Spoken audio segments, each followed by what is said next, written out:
بسم اللہ الرحمن الرحیم۔ پاک گریجن ایجوکیشن سسٹم ننکانہ صاحب کی کلاس سال اول کے عزیز طلبہ و طالبات، السلام علیکم۔ امید واسق ہے کہ آپ سب بفضل اللہ تعالی بخیریت ہوں گے۔ تو میرا نام ذاکر حسین ذاکر ہے اور میں ادارہ حاضہ میں اردو کا معلم ہوں۔ جیسا کہ آپ جانتے ہیں کہ آج ہمارا لیکچر نمبر 4 ہے۔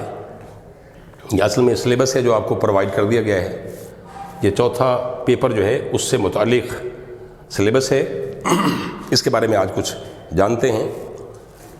تو پہلا سبق جو نصابی ہے وہ ہے سفارش، نصابی یا نثری سبق سفارش، جس کے مصنف ہیں احمد ندیم قاسمی۔ اس سبق میں دراصل مصنف نے بڑی مہارت اور چابک دستی سے انسان کے جو فی زمانہ معاشرے میں قول و فعل میں جو تضاد پایا جاتا ہے، تضاد، اپوزیشن، تضاد، قول و فعل میں تضاد جو پایا جاتا ہے خاص طور پہ فی الوقت معاشرے میں، اس کا تذکرہ کیا ہے یا اس کا پردہ سرکایا ہے۔ تو متعلقات سبق ہیں، یعنی خلاصہ 2 صفحات پر مشتمل ہوگا۔ یہ تاکید مزید کی جاتی ہے، پہلے بھی بارہا اس موضوع پر بات ہوئی ہے کہ سبق کا خلاصہ جب بھی لکھیں گے آپ 2 صفحوں پر مشتمل ہو، اس سے تجاوز نہ کریں۔ اور یہ بھی کہ دیکھا گیا ہے کہ بعض طلبہ و طالبات بے سبب اور بے وجہ کئی اقتباسات خلاصے کے بنا دیتے ہیں، تو جبکہ جائز یہ ہے، مناسب یہ ہے کہ چونکہ 2 صفحوں پر یہ مشتمل ہوگا، اس لیے ایک صفحے پر 2 اقتباس، 2 پیراگراف یہ کافی ہوں گے۔ البتہ تمہیدی جملہ وہ میں ہر سبق سے متعلق دیا کرتا ہوں، کیونکہ میں جانتا ہوں کہ یہ ایسا جملہ ہوتا ہے اگر کاوش اور کوشش کر کے متعلقہ ٹیچر پرووائڈ کر دے تو یہ ایسا جملہ ہوتا ہے خلاصے کا تمہیدی جملہ، ابتدائی جملہ، جو پورے سبق کا نچوڑ اور لب لباب ہوتا ہے، یعنی پورے سبق کا عکاس اور ترجمان ہوتا ہے۔ اسی میں بتایا جاتا ہے کہ اس سبق میں کس چیز کا جائزہ لیا گیا ہے۔ جس طرح یہ سبق ہے، اب اس کا ابتدائی جملہ جو ہے خلاصے سے متعلق کیا ہوگا یا کیا ہو سکتا ہے، وہ کچھ ایسے ہوگا کہ اس سبق میں صاحب طرز اور قادر الکلام مصنف نے نہایت مہارت اور چابک دستی سے ہمارے معاشرے میں موجود انسان کی دورنگی کا جائزہ لیا ہے، یا معاشرے میں انسانوں کے قول اور فعل میں پائے جانے والے تضاد کا پردہ سرکایا ہے۔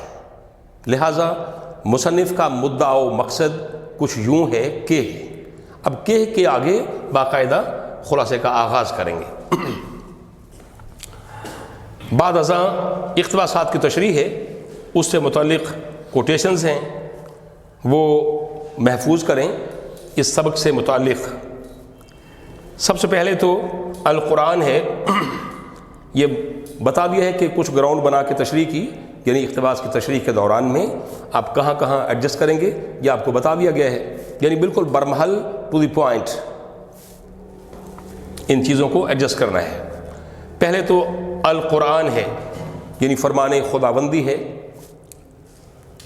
وعدہ پورا کرو اور وعدہ پورا کرو کیونکہ وعدے کے بارے میں پوچھا جائے گا۔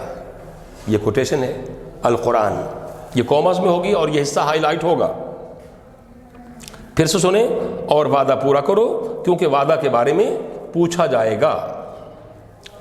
دوسری جو ہے کوٹیشن وہ یہ ہے، دورنگی چھوڑ کر یک رنگ ہو جا، بقول اقبال، حضرت اقبال رحمۃ اللہ تعالیٰ علیہ فرماتے ہیں، وہ دورنگی چھوڑ کر یک رنگ ہو جا، سراپا موم ہو یا سنگ ہو جا، یعنی انسان کے ظاہر و باطن میں تطابق ہونا چاہیے، ایک رنگ ہونا چاہیے۔ تو باقی بات ہے، ایک مقام پر وہ فقہ کی جو ہے کوچوان، اس کی غربت دکھائی گئی ہے، تو غربت کے بارے میں لکھ سکتے ہیں آپ، حضور پر نور صلی اللہ علیہ وآلہ وسلم کے فرمان ذیشان کا مفہوم ہے، مجھے یہ ڈر ہے کہ غربت یا مفلسی انسان کو کفر تک نہ لے جائے۔ پھر سے سنیں، مجھے یہ ڈر ہے، یعنی مفہوم ہے، یہ حدیث نبوی صلی اللہ علیہ وآلہ وسلم کا مفہوم ہے، مجھے یہ ڈر ہے کہ مفلسی کہیں انسان کو کفر تک نہ لے جائے۔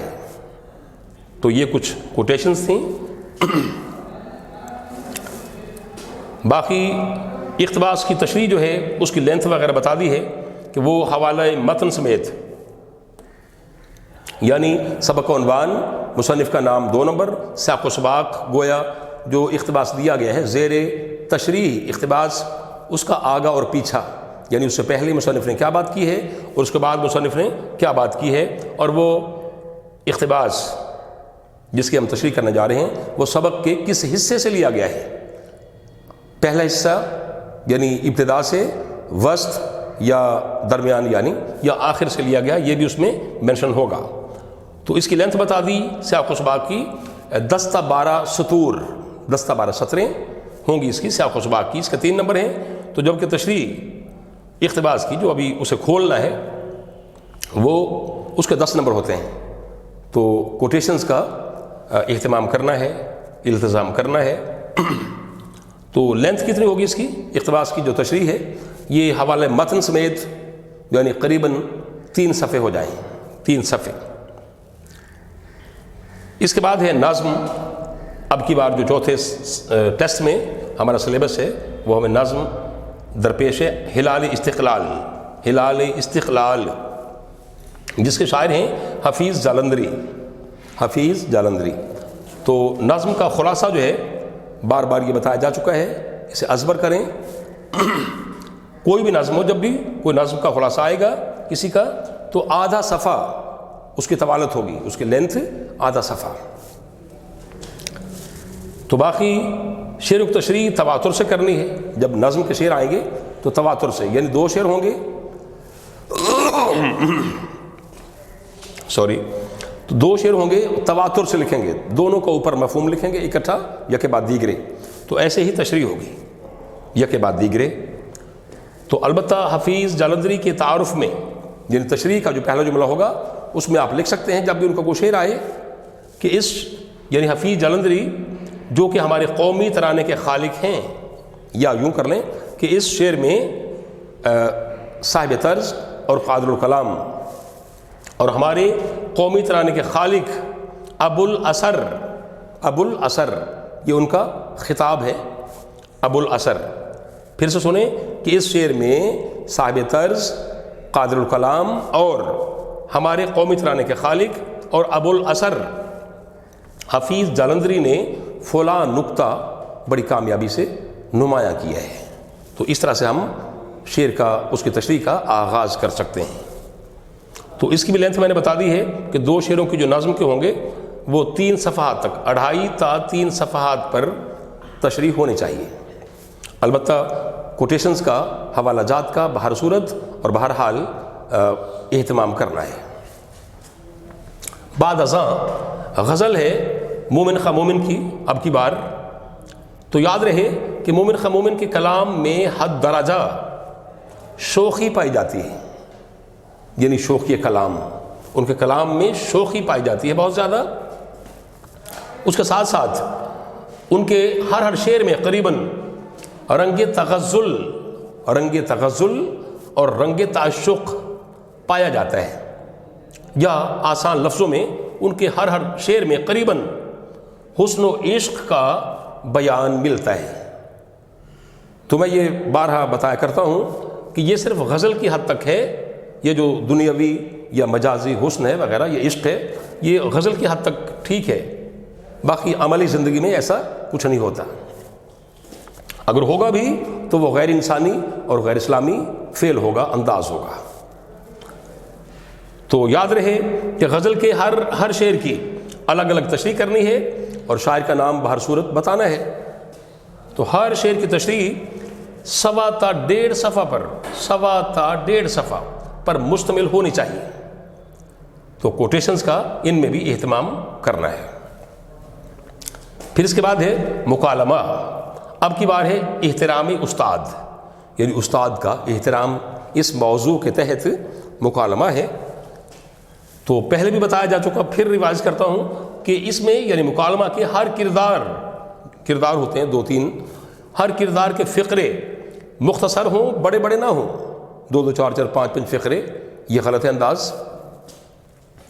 چھوٹے چھوٹے ہوں فقرے، صاف ہوں. تو رموز اوقاف کا خیال خاص طور پر رکھنا ہے، یعنی ختمہ، فل سٹاپ، کوما، ندائی علامت اور سوالی علامت وغیرہ، ان کا بالخصوص خیال رکھنا ہے. اور پھر اس میں بھی کوٹیشنز کا جا بجا استعمال ہونا چاہیے، جیسا کہ میں نے کچھ اہتمام کر دیا ہے، اور ویسے آپ کو کافی میں نے دے دی ہیں جو مجھ سے متعلق طلبہ و طالبات ہیں، انہیں میں نے پرووائڈ کر دی تھیں، میں پھر سے پرووائڈ کر رہا ہوں بعض. جس طرح چونکہ عنوان ہے احترامی استاد، تو ایک تو شعر آ جائے گا امدادی جو ہے کوٹیشن کے طور پر: استاد کی عظمت کو ترازو میں نہ تولو، استاد کی عظمت کو ترازو میں نہ تولو، استاد تو ہر دور میں انمول رہا ہے، استاد تو ہر دور میں انمول رہا ہے. اور پھر دوسرا شعر ہے، یہ تو میرا اپنا ہی ہے: سنتا نہ ہو شاگرد جب استاد کی آواز، سنتا نہ ہو شاگرد جب استاد کی آواز، سمجھو کہ یہ ہے علم کے انجام کا آغاز، سمجھو کہ یہ ہے علم کے انجام کا آغاز. 2 شعر ہیں فی الوقت. اور پھر ایک مثل ہے، ضرب المثل: با ادب با نصیب، بے ادب بے نصیب. حدیث نبوی ہے صلی اللہ علیہ وآلہ وسلم: مجھے معلم بنا کر بھیجا گیا ہے، انما بعثت معلما. اب یعنی اس سے بڑھ کر استاد کی عظمت، اس کی توقیر، تعظیم کی دلیل کیا ہو سکتی ہے کہ حضور پر نور کا اپنا فرمان ذیشان ہے: مجھے معلم بنا کر بھیجا گیا ہے. تو اس کی طوالت کیا ہوگی مکالمے کی؟ یعنی 3.5 تا 4 صفحے، 3.5 تا 4 صفحات پر یہ مشتمل ہو. اور پھر کوئی سطر یا کوئی لائن نہیں چھوڑنی بے وجہ، کیونکہ اس میں بالخصوص مکالمہ میں کئی طلبہ و طالبات اپنی بے نیازی اور لاپرواہی سے ایسا کرتے ہیں، تو یہ نیگیٹو تاثر ہے. یعنی یہ سمجھا جاتا ہے کہ طلبہ و طالبات کے پاس مواد کی کمی ہے. تو لہذا کوئی سطر بھی بالخصوص مکالمہ میں اور بالعموم ہر سوال میں کوئی سطر، کوئی لائن وغیرہ بے سبب اور بے وجہ نہ چھوڑیں. تو بعد ازاں درخواست ہے: پارسل کی گم شدگی، یہ لفظ ہے شدگی، پارسل کی گم شدگی، یعنی پارسل گم ہو گئے ہے، تو اس حوالے سے درخواست دینی ہے. وہی پھر بات کہ نمبروں کی تقسیم پہلے سن لیں. 10 نمبر کا سوال ہے یہ، تو بخدمت عالیہ یا بخدمت جناب فلاں فلاں صاحب، اس کا 1 نمبر ہے. عنوان باقاعدہ بنانا ہے، اس کا 1 نمبر ہے. جناب عالی، اعلیٰ نہیں بلکہ عالی لکھنا ہے، کھڑا زبر کا. بعض طلبہ و طالبات اہتمام کرتے ہیں اعلیٰ، وہ غلط ہو جائے گا کیونکہ 2 لفظ ہیں، یہاں 1 نمبر ہے. تو جناب عالی، لام چھوٹی یہ عالی لکھنا ہے.